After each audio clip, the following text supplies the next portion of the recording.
Dan O'Connell is standing behind the camera like he always does, telling me I have to use the microphone for the camera to work, right, Dan? That's right. As long as you talk loud. Okay, that's good, because I want you to hear the jokes about Dan I'm going to tell. Those of you on TV land, so. Listen, thanks everybody for coming on such a beautiful spring day. And Howard, thanks very much. You forgot to put the cutoff date in the order that you put in for snow, but I'm not complaining about it, considering what a great season it's been. So it's been my view of my kind of primary responsibility and obligation at Mammoth from the Dave McCoy days to now to be kind of be a person marshaling the transition of Mammoth from Dave's unbelievable ownership, scratching out the Sierra, scratching out the ski resort out of the hard rock of the Sierra over all those years and running it and creating, what for a long time was the busiest ski resort in the country, and is now the third busiest ski resort in the country, despite how much Vail and Breckenridge and other resorts has grown year in and year out. If you compare our good years and our bad years for all the big resorts, Mammoth is squarely in the number 3 spot. And now with the addition of Big Bear, we've announced a transaction that's part of the migration of Mammoth from a owner, entrepreneur, founder, patriarchal company to one that is now, when this transaction closes, is one that's combined with other resorts across the country in a large geographical footprint that provides Mammoth the kind of sort of hedge against weather that only being part of a group affiliated with multiple resorts can achieve. No matter how good the weather is, or how good we think it is, there's tremendous volatility and clearly climate change. And the best way to hedge against that is to not have all your eggs in one regional basket.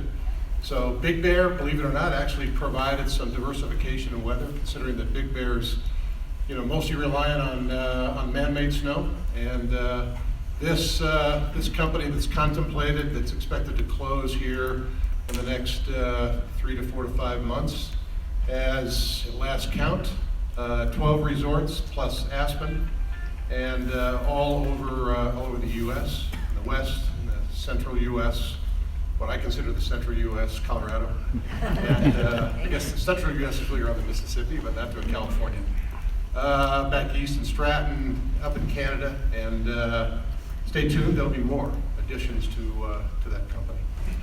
So Mammoth, when this closes, will be the largest resort by the metric of visitation of any of the other resorts in the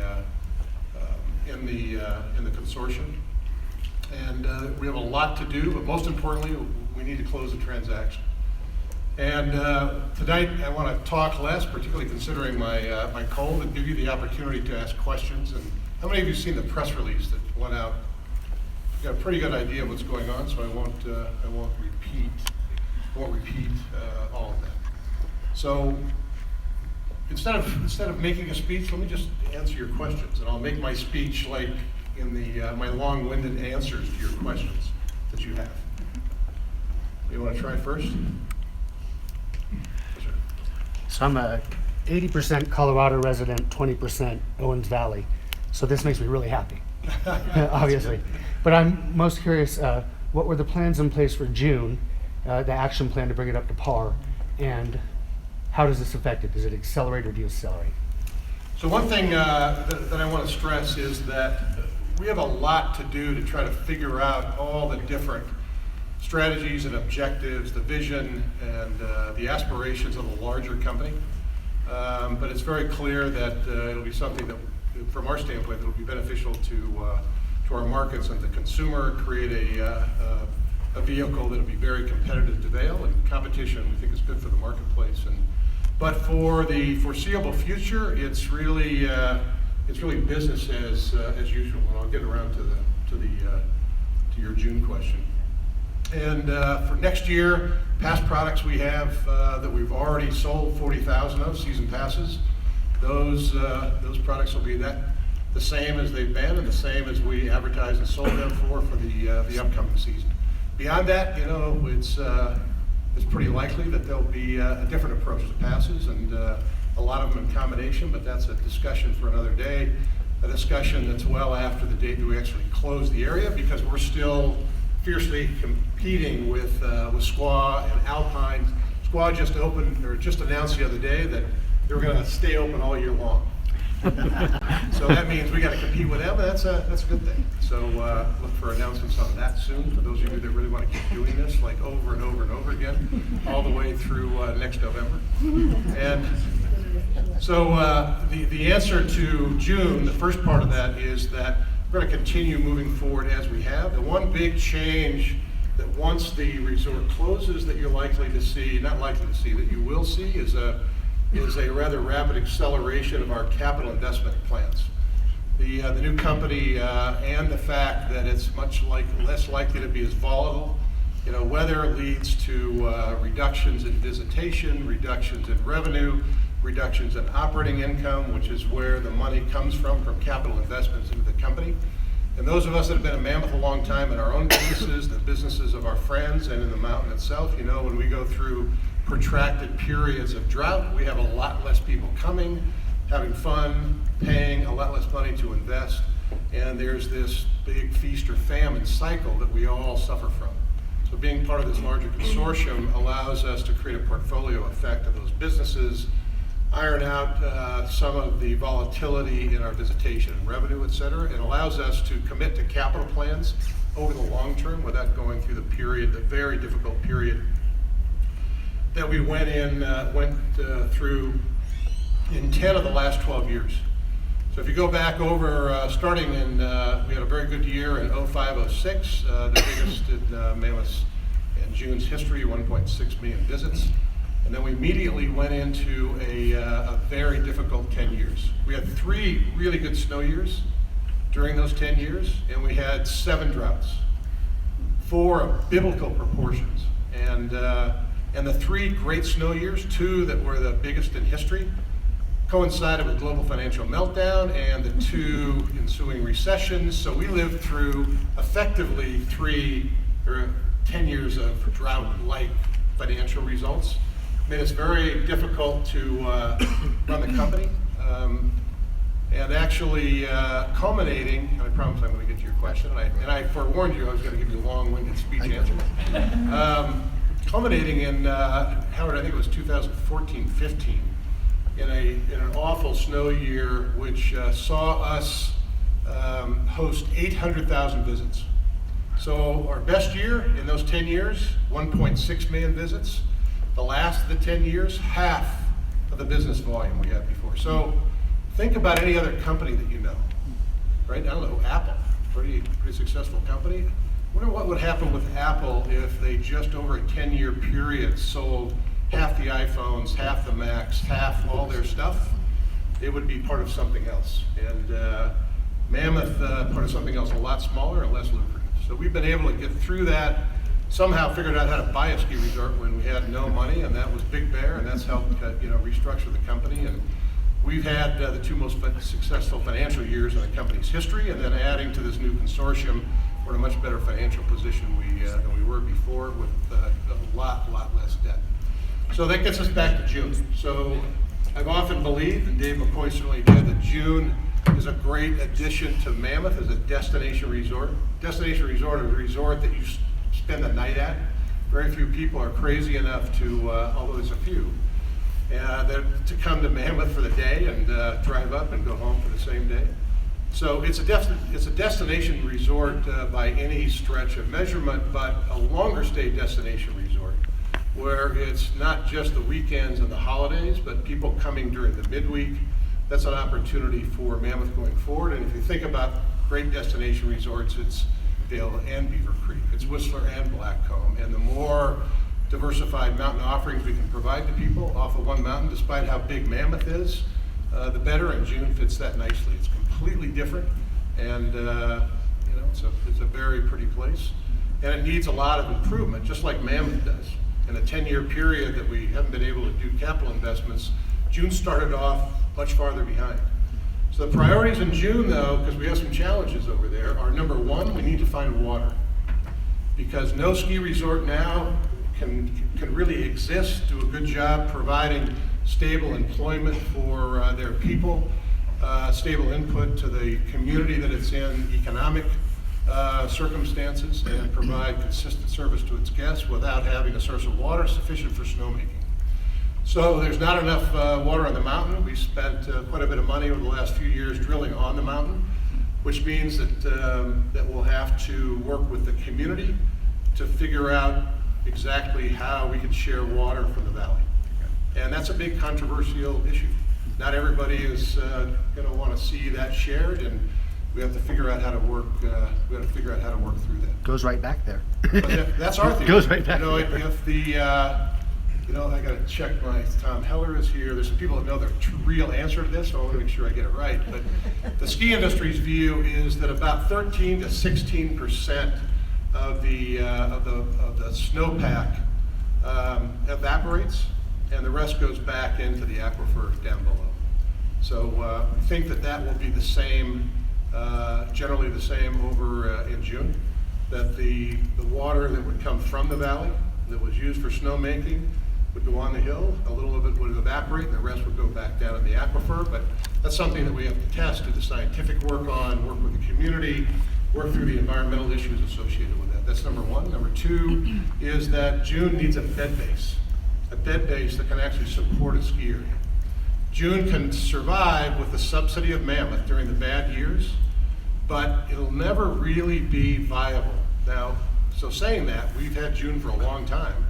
Shut it when the bank made us do it that one year when I got to be so popular in the June community. I remember that one.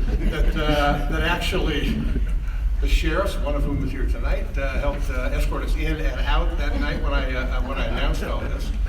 And that was a very difficult time, but we're very committed to June.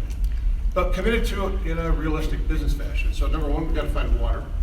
And number two, we need a bed base over there, more than the few hundred beds or units or so that we have now. Because June will never really prosper, may not even survive, as a drive-up resort from Mammoth. You know, our people come from Southern California, they'll eventually come from other places, but the idea of coming all the way here and then driving another 20, 30 minutes, that's an impediment to June's success.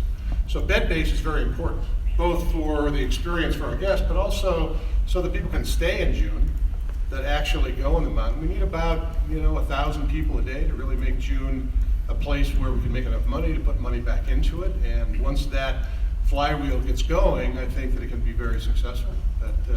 So the good news is that the rodeo grounds that was originally traded for, effectively purchased by Mammoth Mountain back in the day, and then was sold to Interwest, has now been sold to Ed Roski, who's a great guy and a big June fan, has a house over there. Also happens to own the largest private industrial real estate company in the country. And as a man of significant financial means, he owns the Kings, he owns part of the Lakers, he owns Staples Center with Phil Anschutz, and very successful guy. And so we're having conversations with Ed, and I certainly don't want to speak for him, but the 80 acres across the street under Ed Roski's ownership has a lot better chance of being developed into some sort of acceptable bed base to the community and to the regulators than the owners before. So those two things in combination. So with the water on the mountain, so that we know that the investment that we make in Mammoth in June has a chance of paying off in good years and bad, and providing a good experience to our guests with bed base coming, then we can start improving June. And we want to keep June safe. It doesn't feel safe sometimes when you go down Chair 1 and you realize how old that place is, but the reason it goes so slow is because it's safe. Wasn't that quad planned for this year or last? I'm sorry? Quad from the parking lot up to the... Honestly, I think that the right plan is a gondola type car that actually works. Gondola. And we won't be putting another QMC in. But I think actually a gondola from the bottom, a covered car, that everybody can get on and that has the possibility of extending across to where the bed base is so they can come across. I think in an ideal world that would be the right facility. That's a big investment. So maybe the idea of replacing, in terms of phasing it in, depending on how much bed base, how much water, and how that all works, maybe a more rational financial approach would be to put a detachable quad in, and then add to that as more bed base comes on, the gondola, something along those lines. So we've got 2 or 3 master plans, and that we had developed and were moving forward with in 2008 when the world blew up, and things haven't gone. We haven't done much here or there since then. So now we're back into that with discussions with Ed Roski, and we'll be entering into discussions somehow with the community through whatever process the community defines for June. So we're very committed to it with those priorities. Yes, ma'am. Just a quick follow-up to that. I understand that the beds is a big issue, but I was wondering where those numbers came from, the 200 to 300, because I understand there's well over 1,500. It comes from me, so maybe they're not as accurate as people in June. So beds, not beds, but units, keys.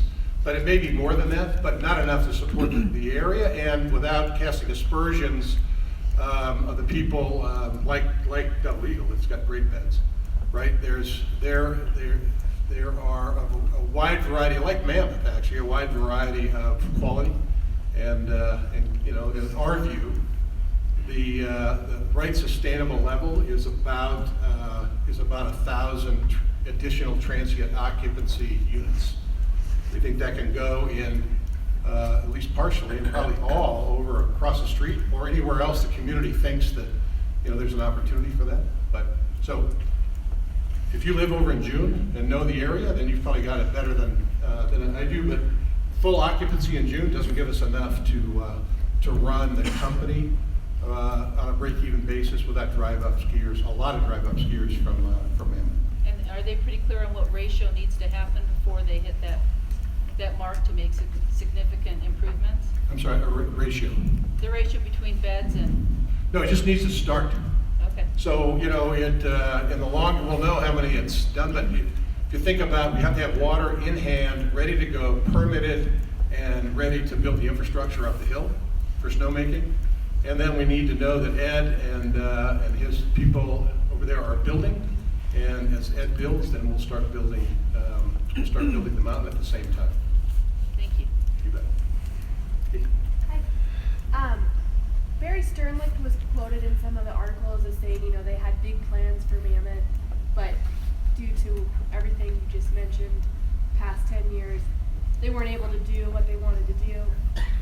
What kind of commitment does the new consortium have? Are they interested in big plans for Mammoth, and how does that work when you have so many different ski areas in the consortium? How do we get attention versus the other? It's a good valid question. Barry did say those things, and I've got the design development drawings for a St. Regis hotel. I've got a construction drawings for one hotel, of which now there's one in New York, one in a beautiful one in Miami that I was at last week in meetings, one that's coming to Brooklyn and other places around the world. The first one was intended to be on the east side of the village here in Mammoth. And maybe not as big a name today, but also plans for a Hard Rock hotel.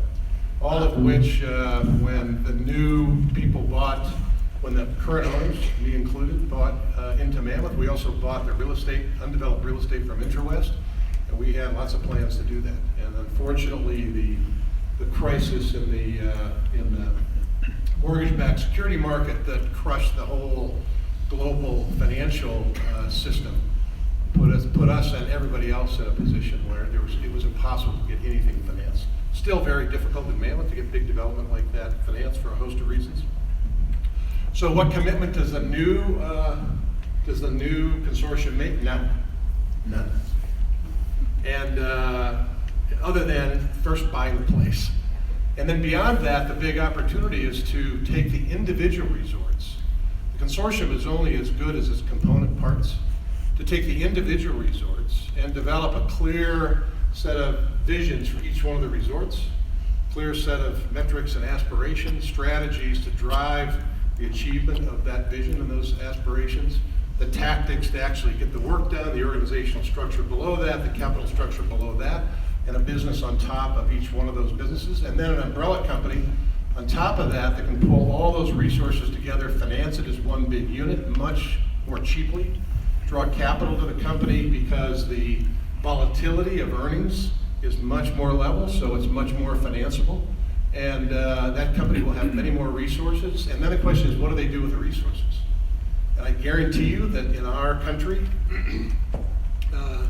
that capital will go to its highest and best use, which is where it's going to get the best return. So we as a community are in no different position now than we were before, except that the capital is here and available to us if we can work together close enough to create opportunity for that capital to make a return. So as we dream about what Mammoth could be, and Kirk and I can argue about what housing ought to be, and we can get in the way of all of our hopes and dreams with all the crap that goes on at town council and every other meeting that I'm in, because I'm contributing to that crap, right? Is that as a community we need to come and develop consensus on a few basic ideas, not necessarily my ideas, but I love a vision for a revitalized downtown. You know, we in good markets and bad markets, there hasn't been much new built downtown, Main Street and Old Mammoth Road, during the boom times in the 90s and 2000s, or during certainly the drought years. There's a lot of things that we as a community have. The big opportunity and the reason that Mammoth sold for so much money, the price is confidential, but a lot of money, is because it's viewed as the biggest growth opportunity in the United States. Now the question of whether or not we can realize that, we keep kind of getting close to it and then we fall back. And you know, I think we do need to continue to have a debate on, you know, how much development and where. It'd be nice to have some, right? And but importantly, what we need to do is be able to come together behind a common vision for what we want the community to be.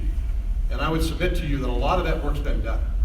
The general plan, feet first, the whole idea of what's behind the general plan, the neighborhood district plan, the zoning amendments for the neighborhood district plan, all of that stuff. There's a few final details and a lot of challenges like housing. How are we going to have enough housing for locals? We can invite a bunch of guests here, but unless there's people to take care of them, it's not going to happen. And as one of the couple of founding members of Mammoth Lakes Housing, it's never going to happen to have housing unless we actually have the economic engine running with development and other things going on so that there's money coming into town and being put into priorities and moving forward. So I think there's a lot of opportunity. What the commitment of the new consortium is, they paid a lot of money for the opportunity in Mammoth. And now they want a chance to invest their money much more quickly than we would have been able to do in our current structure in Mammoth and in other resorts in the consortium, which will grow from 12 to more. And we need to compete for that capital by actually manifesting that opportunity in something real. So the capital can flow in, invest in our community, provide jobs, provide cultural stability to our institutions and all the things in a healthy economy, and that we can maybe develop another aspect of our local economy that's not just based on tourism. You know, this kind of blessing of the high-speed internet that's gone by, and a tech startup community that Mammoth's trying to contribute to and kind of get going with a co-working station that's that's come in town. But so the commitment is that we have a chance, and if we and I look squarely to myself first. If we can get our act together enough to really come and into some common agreement on some big things that we can move forward on, then we've got not just a chance, we've got a huge opportunity, in my view. Hey, Rusty. How's it going? Can you give us, before we get too far into the future, just to talk a little bit about the deal itself? Can you give us a little color? I mean, this didn't just happen the day you announced it. You've got a whole bunch of see how sick I am? No, it's yeah, been a long whole time. bunch of history and color. You might be able to provide some of how KSL and Aspen Company came together. How did you get involved with them? And then the other question is, how sure is this deal? Are you in a diligence period? Is there non-refundable? I mean, are we sure you're closing in 8 months, or is there steps that have to happen to make the deal happen? So KSL is a company, to answer the series of questions that you put forth. KSL is a private equity firm. very similar, not as big as, but it's very big, very similar to Starwood Capital. It's a pool of capital that invests the money from pension plans around the U.S., from wealthy individuals and sovereigns, meaning nations that have investments, and they tend to invest a lot of money in private equity firms. Private equity firms are like the stock market, supplies debt and equity to opportunities as varied as hotels to bottling plants to high-tech companies. It's just like the public markets, part of where America and the world now goes to get their capital. So KSL was founded by a very close friend of mine, Mike Shannon, who became CEO of Vail about the same time that I became CEO of Mammoth.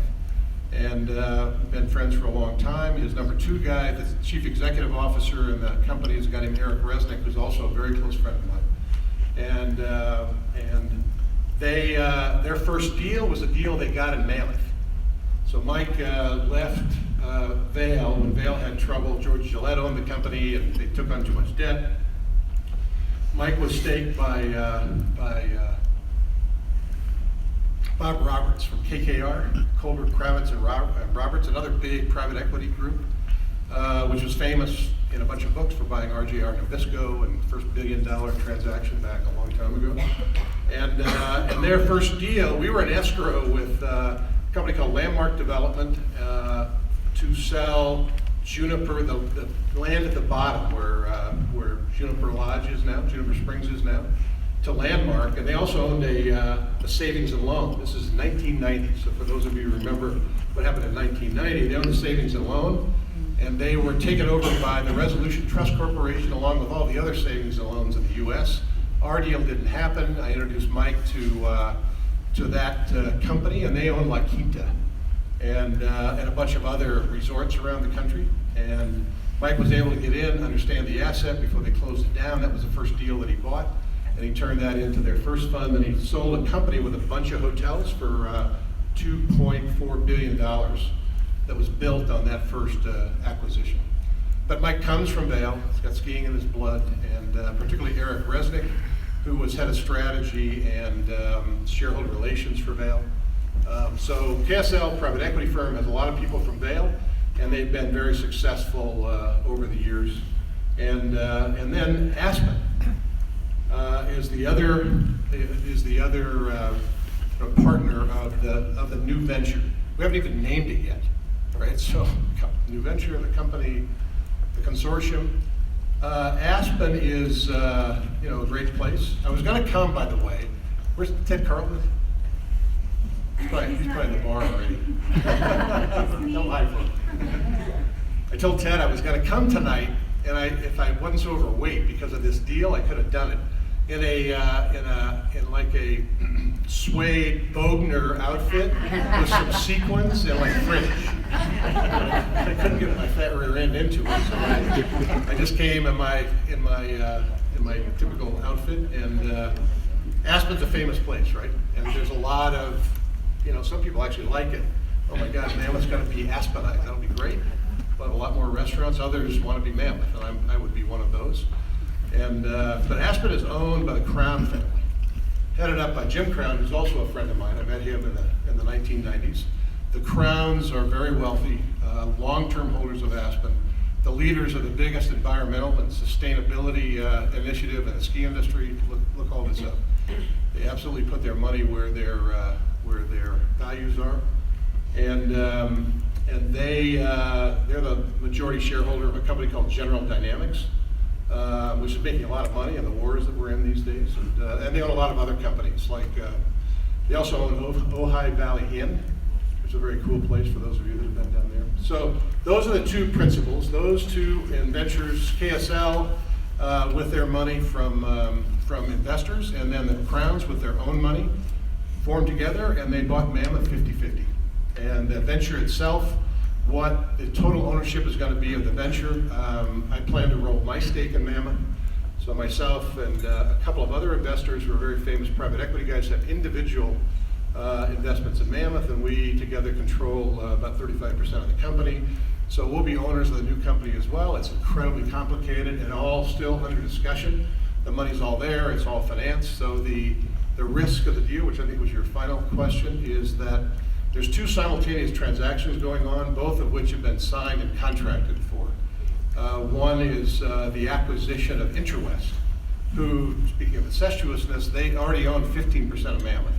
Interwest used to own Worcester Blackcomb, right? It was a much larger public company, and they own now 7 resorts, and they were purchased, haven't closed yet, but they were contracted for purchase by the consortium of Aspen and KSL for $1.5 billion,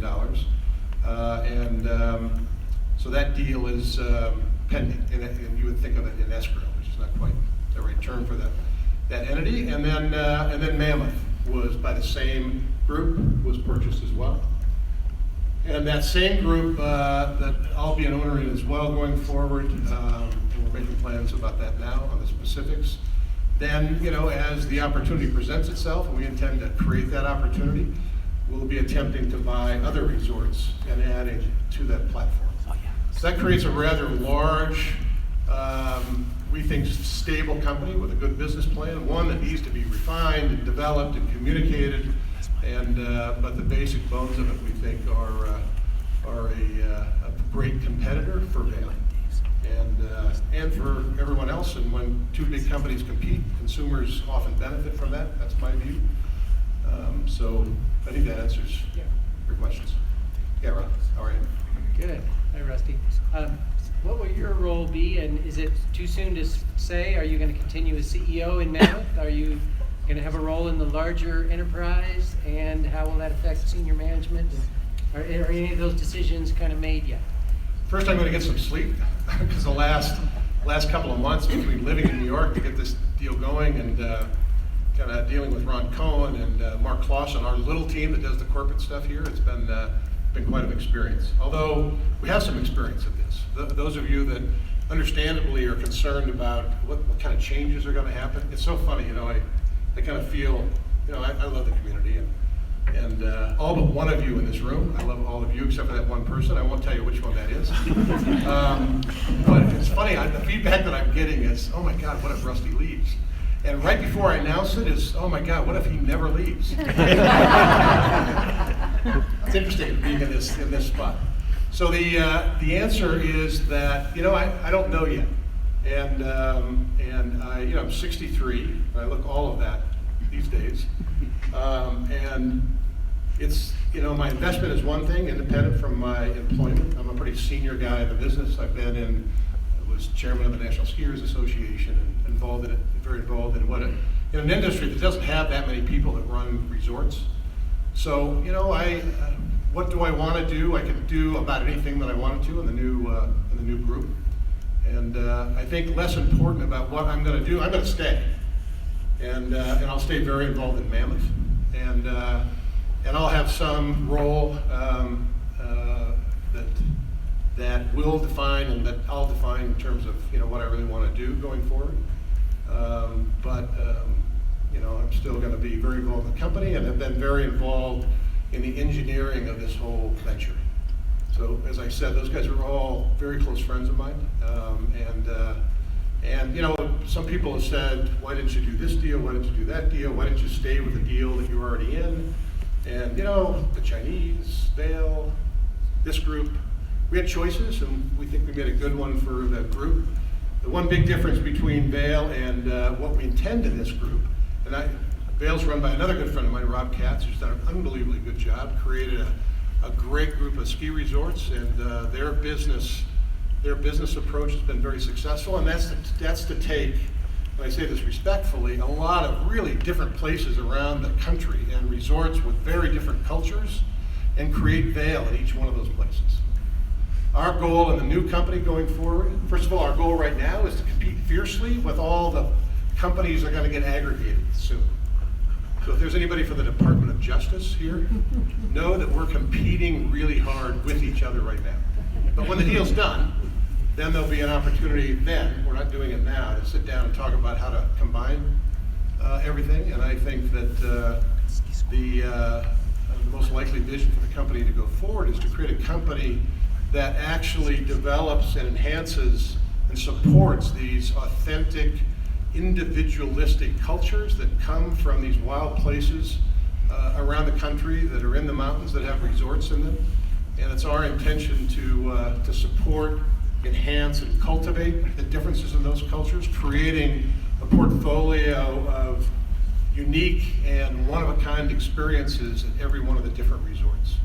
So it'll be a lot more about those individual places and ease of access for those, and programs and products that can get you into that, rather than a similar experience in a lot of different places.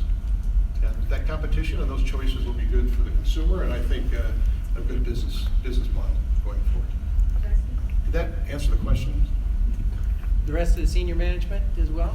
Yeah, the senior management, listen, first of all, they're a lot younger, a lot smarter than I am, and they're, for the most part, brand new. If you look at the senior management group, Bill Cockroft, who's still with the company and doing very important stuff, but Bill Cockroft, Pam Murphy, the senior management group that we had before.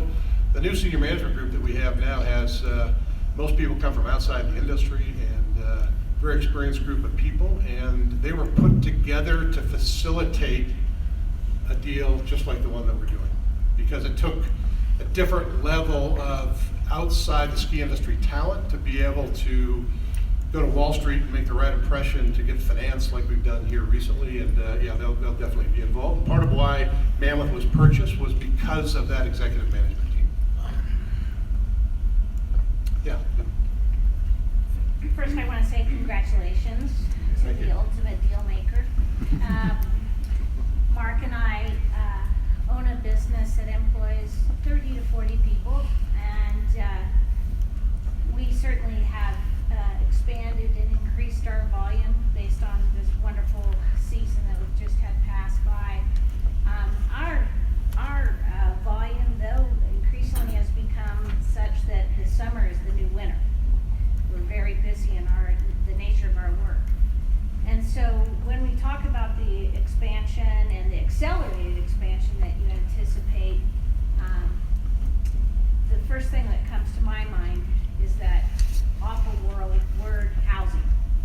And I think that is the most critical component for the success of our community going forward. Anecdotally, my supervisor can't find a place to live, and I'm worried about losing it. At this time of year, we used to see columns in the Mammoth Times with places for rent. Now there may be one ad. And I just see this to be so linked to the success that you have in mind, and that this needs to be really a focal point for all discussion going forward. I agree. I think if you look into history, the facts are that the only time that material housing gets developed is when other development is happening. The only time that housing gets developed is when capital is actually flowing into the community and that things are happening. And we can argue all day long, Kirk and you and me, about how to do that and what the right way to do that is, but without the kind of stuff we're talking about, without the kind of development that occurred the last time this happened, when all the housing got done, I think that housing was done very well. There was mistakes made, and we're really hard on ourselves here in Mammoth. I mean, progress always has errors to it, and we don't leave enough parking, or there's too much parking, or the color's wrong, or God knows what, criticize each other for here in town. But a lot of places were built. And there's an opportunity, just like I said before, there's an opportunity going forward on a number of different fronts, and one of those is assault housing. And this is an unpaid political announcement, but we can argue and argue and argue and let that opportunity go by, or we can figure out some common approach to how to do that without getting stuck in some ridiculous ideological, we should do it this way, not that way. And because what matters is that people have a place to live. So I think Shady Rest figures into that. There's a lot going on with Shady Rest, the whole downtown revitalization where people can live near services and not have to drive their car to get their groceries and go to the laundry and do the things that they do. I think we have huge opportunities to take advantage of the opportunities that are facing us now, and I think housing is first on that list. And I think it's, you know, it's not convenient how these opportunities come to us. They're gonna come to us all at one time. We're gonna have to figure out how to deal with them all at one time. We can't just stand and say, okay, let's be methodical and let's figure out how to do housing for the next 5 years. We need to do that now. Just like we have to figure out how to run the company, not in the next 5 years, but pretty soon here, once the deal really comes. So I think that the solution to housing, at least the opportunity to solve it, is that we're gonna have the resources to do that, and then we just need to put smart people together, and we have a lot of smart people in Mammoth. And then we just need to cooperate enough and listen to one another, compromise, and then get some things done for our people. On that cooperation note, would your Mammoth housing be available this summer? I'm sure, would my Mammoth housing be Uh-huh, for whom? for employers in town. Oh, you mean the units that we own? Yep, Yeah, absolutely. Yeah, not in the winter, right. but in the summertime, that stuff is empty and subject to the discretion of the people that run it.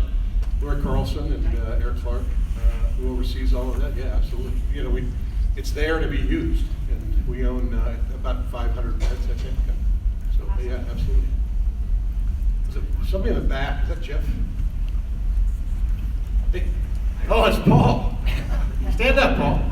Oh, you are. Sorry, it's a cheap joke. I'm on medication for my cold. What do you foresee in the way of capital investment in Mammoth Mountain over the next 5 years? $100 million. That's not a WAG, that's the 10-year plan, expedited.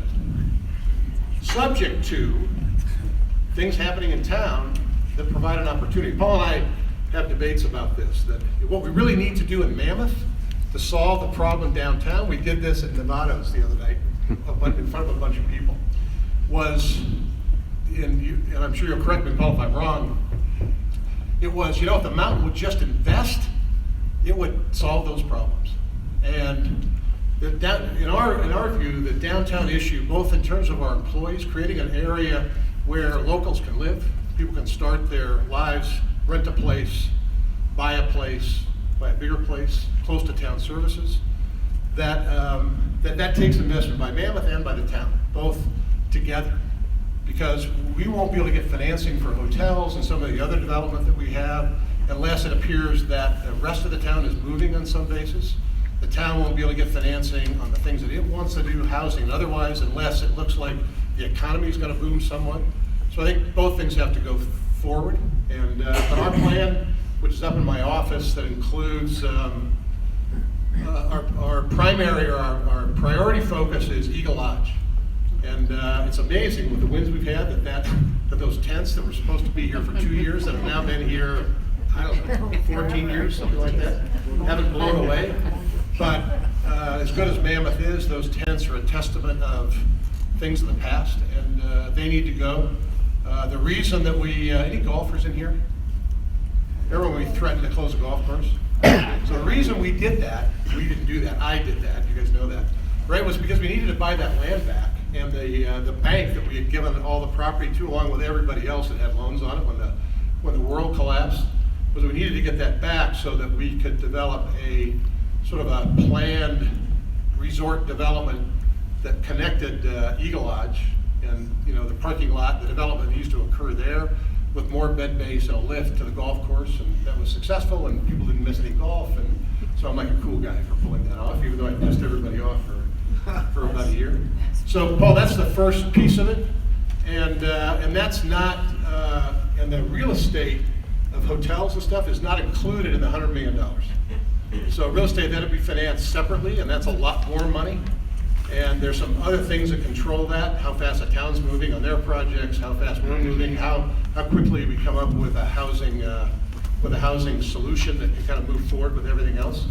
But in addition to that, they're not in this order exactly, but generally, that would take, I can't remember the name, Eagle Express, Chair 15, and turn that into the gondola that it is. It's just a gondola that has 6 passenger chairs. We put 8 passenger cars on it, and that goes to the top of the lift today. The next leg of that same lift There's a second gondola, like G1 and 2 here, you know how it changes angles? That's actually 2 gondolas connected. Second gondola would go from there to the top of Chair 5, restaurant at the top of Chair 5, and then the third stage would go from there to the top of the mountain, subject to approvals and a lot of work that we need to do, and environmental work, but we have a master plan for this, we'll be talking to the Forest Service about. That'll connect into a building that would be expanded subject to approval along the backside of Mammoth. Sort of think of it as a large causeway, you know, kind of viewing area for the beautiful landscapes to the west. And there'd be one building at one end where the gondola came in, a new one came in, and the other one, so it was all connected together. That's gondola interconnect. In addition to that, Chair 24 would be turned into, 25, excuse me, would be turned into a detachable quad, Chair 14 into a detachable quad, 2 other restaurants on the hill, all on that side of the mountain. As the population increases in town with development, the Demetriadis project, hopefully the revitalization of Main Street Old Mammoth Road, and Chuck Landy's project out in Snow Creek. That gets built, there's more people there, they're coming onto the mountain, and we've got this big population migration from the east to the west over Mammoth. So the idea is to stop them or encourage them to ski different places and be able to get to the top more conveniently, so they don't all go through the mess at the bottom of Chair 2, which is kind of the weak point of Mammoth. Every ski area has an Achilles heel, and that area is ours. And then, Paul, beyond that, it's the demolition of the main lodge. Hopefully, we can get that done before it actually falls on somebody's head. And then the land trade completion, and then a new base facility across the street. And the development up here, that'd be kind of generally the second priority up here. Along with, we've got a $12 million improvement to Canyon Lodge, which sort of is, as Dennis Agee used to say, lipstick on the pig. And but we think we can make it a pretty decent looking building for a bunch of concrete. Off the top of my head, those are the projects. Well, if you add all that up, it's a $100 million project for Mammoth in 10 years. That's what our plan has been. And now we hope to accelerate that subject to regulatory approval. And it's less about money now, and although we do need snow, but really more about getting it approved and planned in time. So we're spending a lot of money this summer. I think it's $9, $10, $12 million on plans. We're also going to do some work subject to approval on a zip line. A real mammoth zip line from the top of the mountain down to the bottom gondola, 4-passenger high-speed zip line that you can, for those of you that aren't afraid of that kind of thing, you can ride at 65 miles an hour from top to bottom and get right on the gondola and go back up and do it again. You're crazy enough for that. What's that? Will our passwords sit up? I don't know. Steve, how long do you think it'll take to turn the mountain into a 7-day-a-week resort? It depends on how long it will take to, there's a number of different components to that. One is bed base of the type and quality that people will stay in for 7 days a week. We don't have that. And the distribution system, this is really flagged hotels. You know, we need, in my view, we need those things in town, and we need financing for those things. We need an environment that allows those things. So that's housing, that's the downtown, that's all of those things together. And then we need to deal with the unreliable air service we have, right? It's those of you, we all know in town that if we have to get somewhere, that we go to Reno or we drive, right? So we need to face that. You know, John Yurdy and Mammoth Lakes Tourism is doing a comprehensive strategic plan that's centered around that, that's focused on unreliable air service. So I think that there's a couple of solutions, and I think that that's within our grasp. But before we spend a bunch of the FAAs and our money to get Mammoth ready for this, I don't want to, Dan, create too many controversies here. Just my humble, opinion is that we need to make sure that money's going to go into an airport that planes can actually land and take off in most weather. And so Bishop clearly figures into that. I think it's a great opportunity for us to do something regionally and amass the resources that we have, do something that's good for Bishop and good for Mammoth. And so one way or another, I think that's likely to be part of the solution. Another example of how people need to get together with a common view of a solution to a common problem. And that'll be the big challenge for, I think, our community of radically idiosyncratic, opinionated people like me and you, Paul. Thanks, Paul, for that. Thank you, Rick. Yeah. Rusty, will any of the upgrades begin before the close of this deal? Or I'm sorry, what do you mean, what? any of the upgrades, like talking about Eagle, any of those upgrades begin before the close of escrow? Is everything after? Yeah, it's not, remember they bought into the capital plan we already had. So the things, those upgrades really start with planning, and we've got a massive amount of planning done this year that we're doing, and other work. So the answer is yes, those things will start this summer in accordance with plan, but the deal doesn't affect those one way or the other, at least not the plans for this year. Yes. The person who doesn't live here full-time, where can I find that? I'm sorry, I can't hear you. As a person who doesn't live here full-time, where do I find that information? I mean, it's really hard to find information if you're not around. Information about what? Just what's going on and what's coming up and. Yeah, you gotta talk to me. Give you a number. And really because it's not that it's secret. I mean, some of the stuff is secret because of regulatory requirements and things like that, and most of it because we haven't figured it out yet. Because even though we've got a great framework for how to approach this and a big 150-page document signed, the actual implementation of it, we have a lot of work to do. So there isn't any documentation, private company, and that doesn't mean that as long as I'm in the private company, you're going to know, much to the chagrin of my partners, I'm sure, just about everything that's in it. And there's a lot of things I can't talk about now because the deal hasn't closed yet, and there's certain regulations and non-disclosure agreements and things that are important. But those things are generally what I'm talking to you about now, and I'd be happy to talk to you about it if you wanted to stop by the office and get more detail on it. Hey. Is the Forest Service lease, or the trade that you've been working on up here, is that still coming closer? Does it get delayed because of change in entities, or does that get set back, or? No, that's the whole beach idea? it's taken 20 years, 24 years, and Tom Heller and I were like young people when this first started off. No, it kind of goes on a time frame of its own, and I'm a little loath to try to predict how long it's going to take, but it's not that much more time. But it doesn't get set back because of a change in? No. I mean, there is so think of the company as a living, breathing entity with a lot of people in it. And one of the things as part of this transition notion that I gave you before was to create a company that capital, debt, and equity would smoothly flow in and out of the company, right? So it's likely that Mammoth and the step that we're taking and the other companies that are involved in this will become part of a, by ski industry standards, rather large public company with public stock, public equity that buys and sells every day, and debt, public debt, bonds, public bonds that buy and sell every day, lowest cost of capital, debt and equity capital, and that's the way that. I forgot your question. No, I just said the change of ownership, that Yeah, would right. set back the Forest Service. And so the company has ongoing relationships and activity like the capital plan and other things that just keep going. But Barry Sterling's capital is going to come out. This other capital is going to come in. Other capital over time will come in. And the company's strategy, if it's a good one, and the company's management and all that just kind of keeps going. That's actually what they're investing in, right? Is the opportunity that management's presented them, and all of those things go, including the land plan. Because the relationship isn't about the owners, Okay. it's about the company. The company, which is considered an individual in the eyes of the law.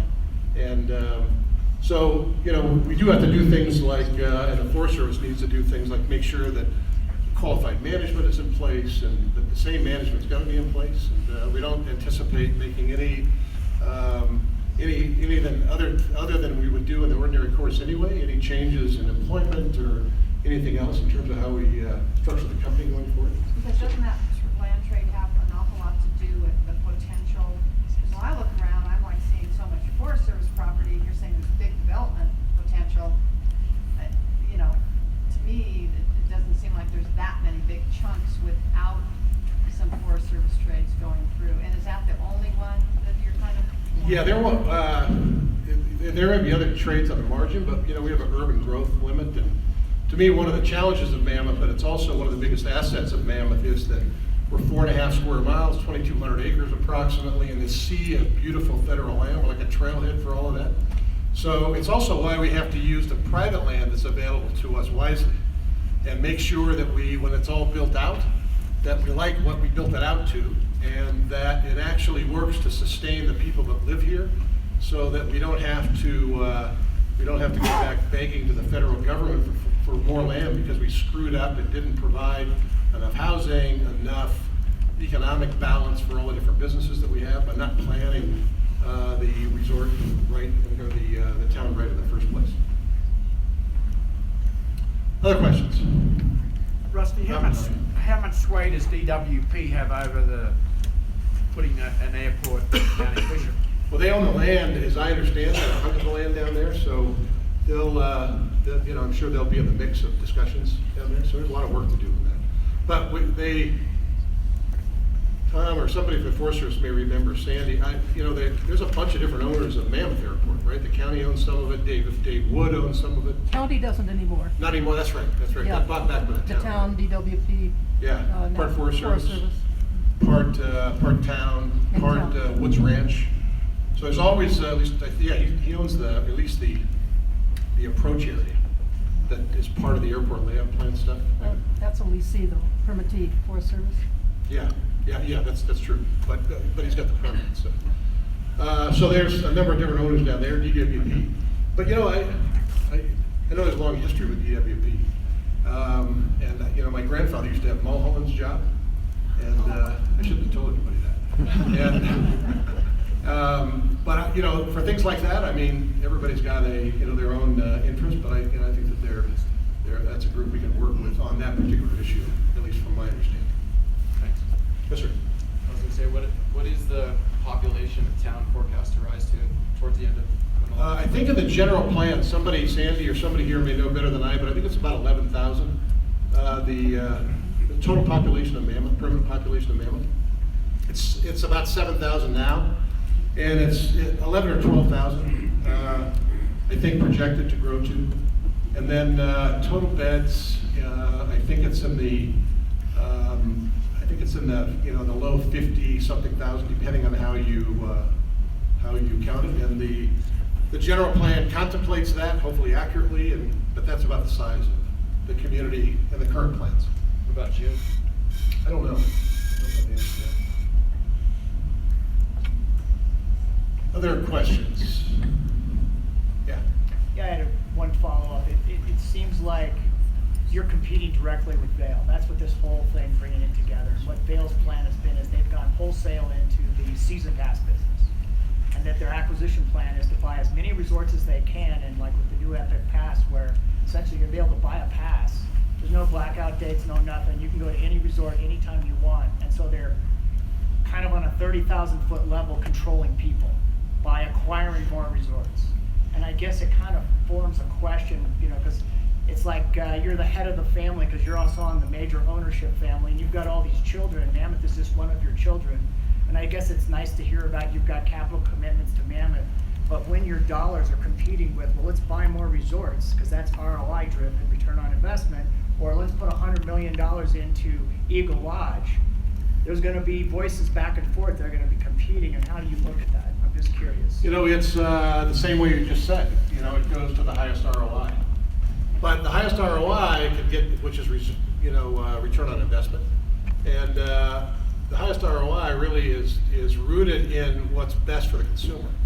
And if the opportunities are better here in Mammoth, and if we can explain them better, and if we can reduce the frictional cost of arguments over how exactly we're going to get this done, so we can actually get something done, not just debate it, that then we can be a better opportunity than other alternative sources of capital. Remember, they paid, you didn't hear from me because I'm not authorized to say because the price is confidential, but they paid a very healthy price for Mammoth because Mammoth is thick with great opportunities.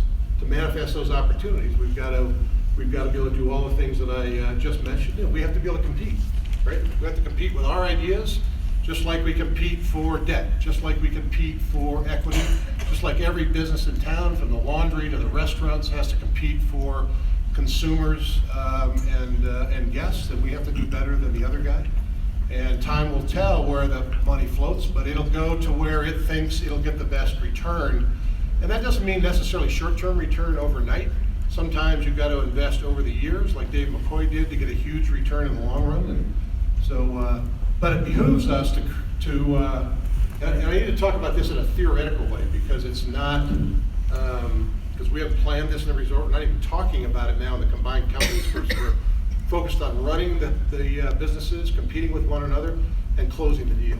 But if you just think about business in general and the ski business, it's morphing all the time in ways that maybe is not obvious to observers, to compete with Vail, to compete with other resorts that come up with new ideas. You know, one resort got a little half pipe, and somebody else got a bigger half pipe, and somebody else got a bigger half pipe, until we have one that scares me standing on top of it, right? The Sean White rides out there. So things are changing all the time, and that kind of dynamics, we need to be able to swim in those waters, and Mammoth's awfully good at that. Are you guys thinking about doing a similar kind of pass that's like no blackout date? You can go to any resort and you just kind of become a member of the family? You know, I think that, you know, something like that would be a good idea. I can't really talk about it too much because of regulatory issues, and frankly, we're not having those kind of discussions. But you just look at what works, and it's clear, irrespective of our deal one way or the other, that loyal guests to one mountain, to one resort, to one beach, you know, particularly with millennials and their behavioral attributes these days, they want to have a lot of different experiences. And they like the idea of being able to have access, convenient access to a lot of different type of experiences through one affiliation. Vail, and what Vail has done, took what was invented here in Mammoth, which was the low-cost, high-volume season passes. Back when, I don't know, is Mark Clausen in here? Mark, what were we selling season passes for before you? Mark invented this product 18 years ago? What's that? They were selling for about $1,200. Yeah, this is back 18 years ago. 18 years ago, $1,200. It broke even in 30 days. So this is a big part of the answer to it's getting so expensive to ski. Now, it is expensive to ski. There's no question about it, but excuse me. It's getting expensive to ski, but in a lot of ways, for those that want to do it frequently, it's getting inexpensive to ski. So the pass that we sold this year, which is the same price as last year, breaks even in 5.5 days. So, you know, things are changing, the industry's morphing all the time, and competing with Vail, competing to, you know, forget about Vail, what's the next big idea, right? Maybe that'll come from our company that we're putting together. Rob? China's going to be the next big idea, because they got 500 ski resorts in 10 years. Yeah, I've been to a few of those, not all 500, and they're going to have 300, I'd love to do this, they have 300 winter sports enthusiasts by mandate from the Down Xiaoping, the whatever his job title is over there. So, you know, they're a force to be reckoned with, and they've got a lot of ski resorts, and there's some good skiers over there, and once they really get that in their blood, they're coming here. They're coming here, they're coming to Europe, they're coming to Canada, because they're going to want to go where big mountains are, and it's a wonderful cacophony of sort of cultures within China and those ski resorts, but they're very, very small mountains, and they'll be coming this direction. Other questions? Yes, sir. You mentioned earlier about putting a building on the backside as part of the 10-year plan. Mm-hmm. Can you say really quickly where might that be? Well, there's already a building there. So it's a top gondola building. Right. So it'll be an extension, again, proposed, not approved, something we have to go through all the approval process, but the concept is a gondola interconnect. 4 portals, the main lodge, which is connected to the top by a gondola already, Canyon Lodge, which has the canyon gondola that connects to it, or the village gondola that connects to it. And if you look at it closely, there's another pylon that's sticking out in front of it, and that's the second section that takes that lift to the top of Eagle Express and then terminates there. And so that connects, starts to connect the village and canyon, 3 portals, to the 4th portal, which is Eagle Lodge, get rid of the tent to make it a real portal. And that gondola is a 3-stage gondola that goes, as I said, to the top of the lift today, but with gondola cars, to the top of Chair 5, and then to the top of the mountain. So then all the base facilities and some key facilities on the mountain are connected. And we think a good way to connect that at the top is below the mountaintop, behind the mountain, to be able to create a connection. And the grade beam is actually there. So if you go downstairs to the top gondola in the summertime, if we have a summer, and you'll be able to see an extension that runs out towards the lakes basin. That's the first piece of the potential connection of, think of it as sort of a kind of a glassed in or some attractive looking and hopefully not obtrusive, visually looking connection to the next terminal that's probably, I don't know, 50 yards towards the lakes basin from that. So that way 2 gondolas go into their buildings, but it takes a building to turn the gondola around and let people get out of. And then those 2 things would be connected, sort of like a barbell. That's our plan. Other questions? Yeah. Is there ever any more talk about connecting Mammoth in June? No. That No. Well, because you can't now. It was something that Dave had a big dream of. I thought it was a great idea as well, and the terrain that we used to heli-ski on San Joaquin Ridge. And but now that area has been designated as wilderness by the federal government, and as part of as part of building up the country's resources for sort of non-mechanized accessible terrain. And so you can't build lifts to the top of the ridge because it's in wilderness areas. And hindsight's 2020. If you really look at that, and I may be wrong about the number of beds over in June, but if you look at the bed base in June, and even the bed base that it can get built to, and the bed base in Mammoth, the number of lifts and the capacity of a resort that size would take a whole other town. And there was an idea about doing that, which was out of Dead Man area, but federal land, you can't build another town. That's not like the old days where you could just sort of squat. Yeah. So it probably was an unrealistic idea looking back on it, and but now that it's wilderness, that's not going to happen. Yeah. Speaking of heli skiing, can we bring that back in the plan? Somebody crazier than me and younger than me is going to have to do that. And honestly, I think that the idea is that it's unlikely. I think there's some great places to heli-ski, and Wasatch still has an operation. And the new company, by the way, owns Canadian Mountain Holidays, the largest heli-ski and adventure, helicopter adventure, outfit in the world. And it's like a big ski resort, and it makes a lot of money. So that'll be part of the company.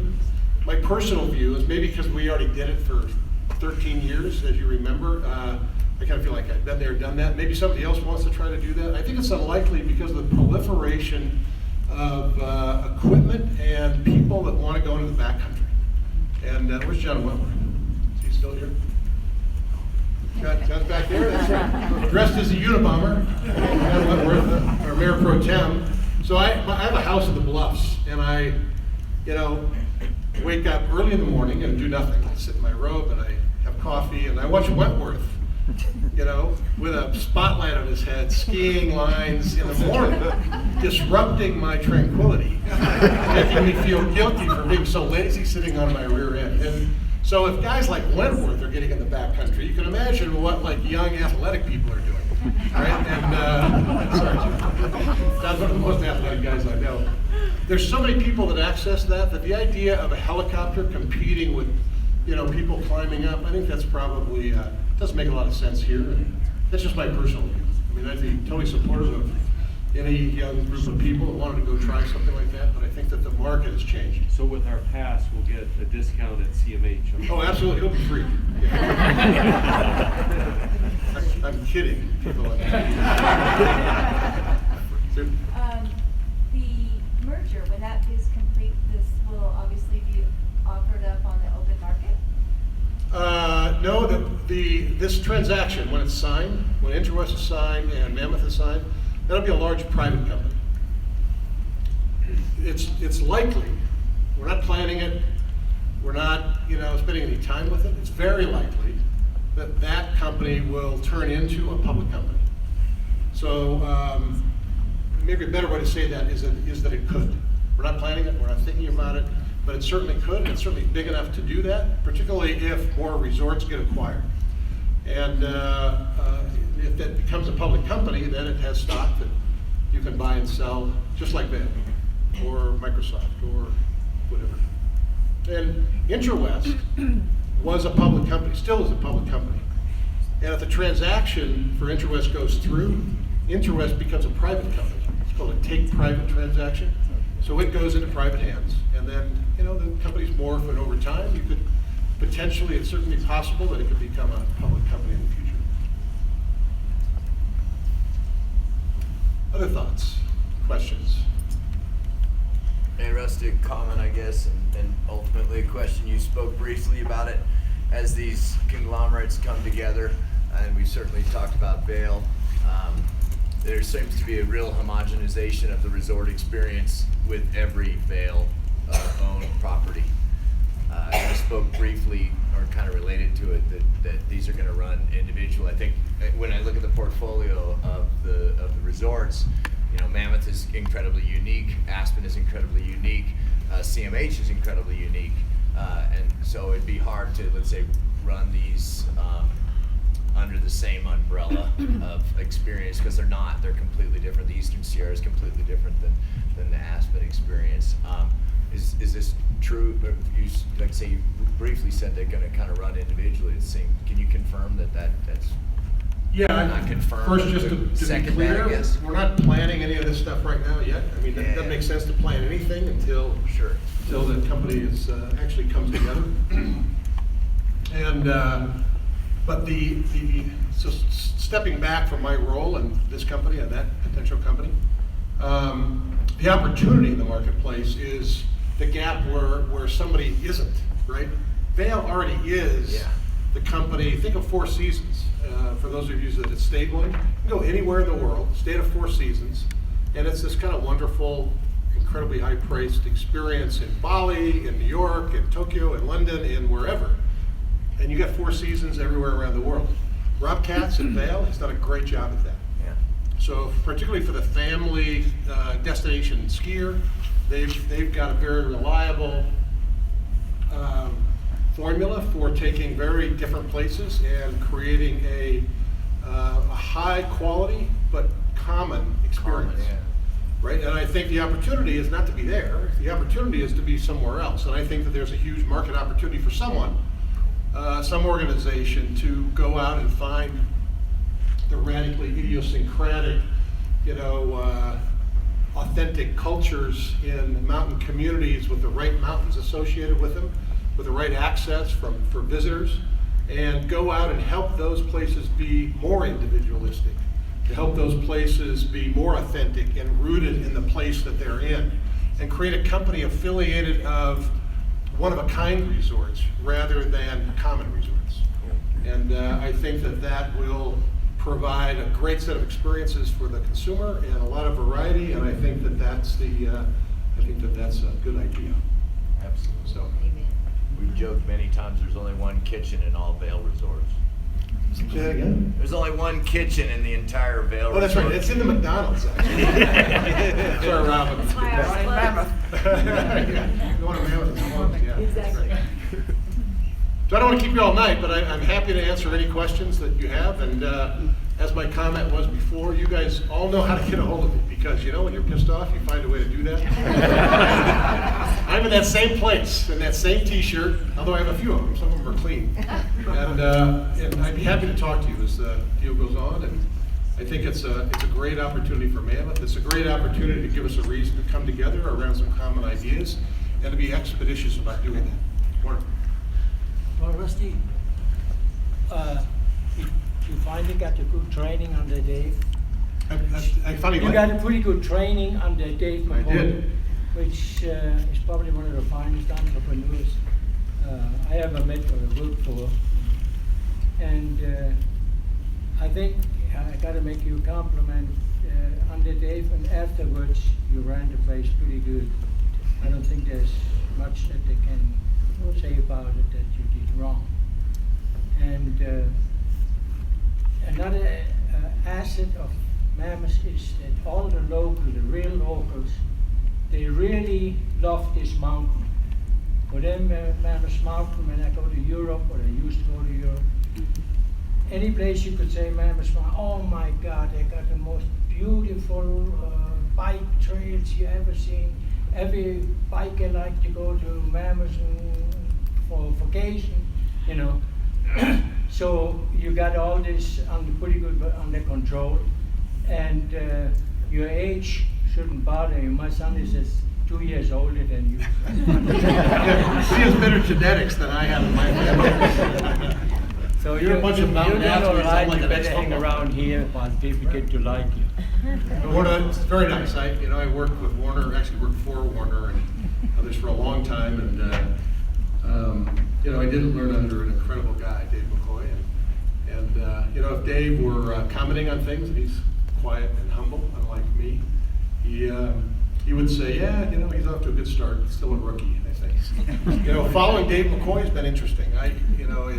It's a little like being the warm-up band for the Rolling Stones. Nobody cares what tune you're playing, what you're saying, or who you were after the Rolling Stones concert, but if they warmed up the band right and helped the Rolling Stones kind of get off on the way, if this transition goes well and someday I'm off doing whatever or gone, and Mammoth is doing well, then that'll be a credit to me, even if nobody remembers my name. And if I've done my job right, people will forget my name as soon as I'm gone, and that'll be a compliment, except for that ski run that's named after me. It's supposed to be dead unless you're famous like Dennis Agee and Dave McCoy to get a ski run. And it's that run is like a nothing run. Powder Goal starts nowhere and goes nowhere, right? But it really is it's a transition. And the reason when Mark Brownlee, who left for another appointment, said, listen, we need to name a run after you, and you've been here so long, people are a little worried you're never going to leave, and maybe this will help you feel like you got something so you get out of here. And I got some of my buddies said, oh, that's a really macho run. You got like a blue, and for me, it's kind of a metaphor of what my job is here, which is really a transition from one place to another place, and Powder Bowl does that well, even though it's not that exciting. And Warner, your assertion that I have the place under control is total horseshit. Organized chaos. You fooled everybody. Yeah. I noticed you were talking about wanting to have a resort where people really want to stay through the week. Where we're in accommodations that were good enough for people to really want to come this far and stay through the week. Well, then tell me, what was Eagle Lodge? What was the whole village if that wasn't an effort to have people stay through the week? My own certainly no experience with just going into these places like this is that if you were to walk in with skis or a bag or a duffel bag in your hand, say Eagle Lodge, some of those rooms, some of those places, you can barely turn around without hitting the bathroom door or slinging into the kitchen or something. And I'm thinking, I can remember years ago when back in the old days when I went to planning commission meetings and town council meetings to listen to what was going on with this thing, and then looking at the end result, which was cram as much stuff that you can into a really small area, and then think people are going to stay through the week in these little cramped spaces with their kids crawling all over. So what about this? So my comment is that there'll be a variety of places, and they'll reflect the developer's view of what the vision is today in a marketplace. And over time, you'll have sort of a cacophony of different development styles that come about over time. If you go to Europe, food's better, it's cool, but the accommodations that have been built over the centuries, really over there, they're different.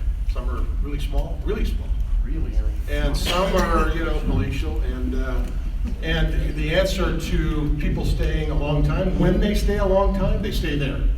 They stay at those places. Now, we have more of those than we used to. We've done as many as 85,000 visits from the UK, and they predominantly stay at the Westin, at the Village, and at Juniper. And so, I'm not saying that they're perfect, I'm not saying they're right, I'm not saying that you'd stay there. You'd stay up at Juniper Ridge, or with one of your friends out there in the deal that we did together up there, right? But, so I think that we need to build the right stuff, and we've got an opportunity for whatever the right stuff is today. And when we build that, 10 years from now, it won't be the wrong stuff, but it won't be the right stuff for that time.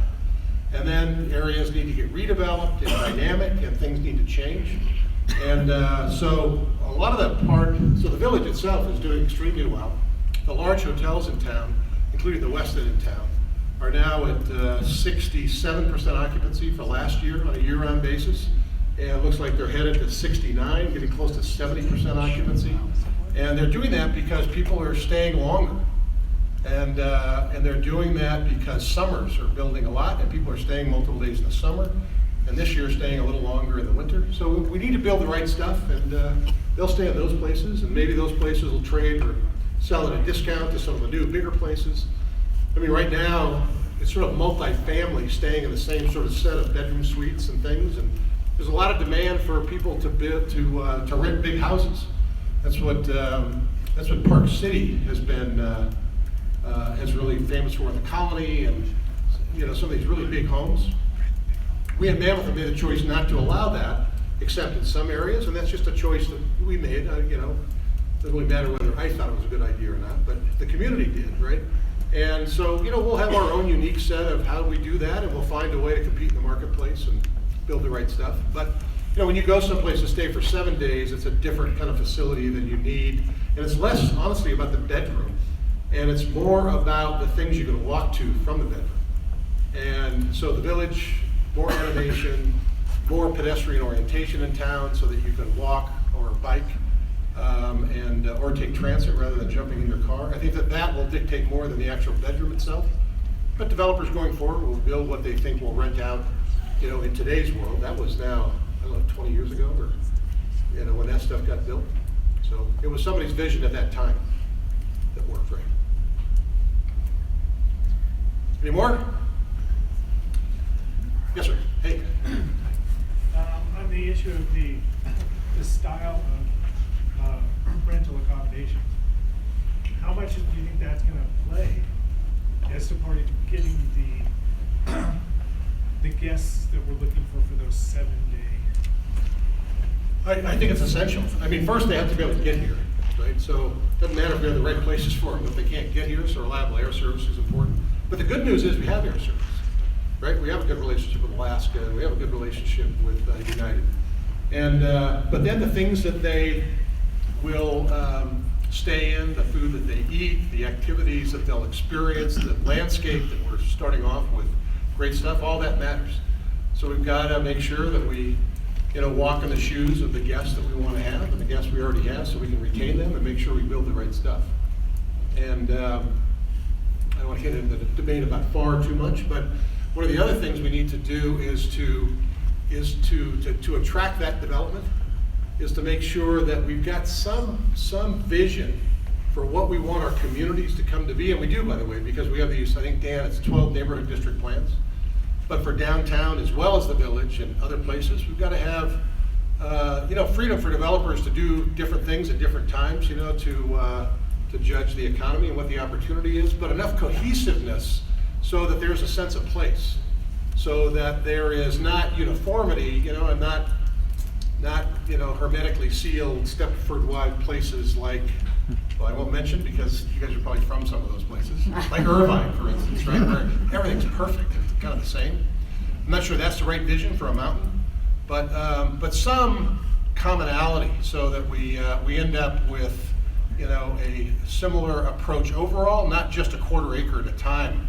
If you add up an infinite number of quarter-acre visions by some developer from down south, you end up with a weird sort of collection of conflicting experiences and a parking spot for every car in every lot, right? Which is what Mammoth is today, which I joke not so friendly about the fact that it kind of looks like a Pacoima strip mall. And by the way, Pacoima is redeveloped since it looked like that, but Mammoth hasn't, at least downtown. So listen, I consider this a start of a conversation, and I've always felt like, from Dave, that I'm accountable to you and to our employees and to our guests for what Mammoth does, and I'm part of being here and standing in front of you is part of that accountability. And we don't get everything right, not all our ideas are right, but our intentions are good. And I think the more that we can sort of combine our contentions in the community and kind of figure out a few things in common that we have, and then go out and act on that, we'll leave a a great place for our kids, both the kids here in the community and the kids of the families that visit today and might visit in the future. So I look forward to working with all of you on that in the months and years to come. Thanks a lot for coming tonight.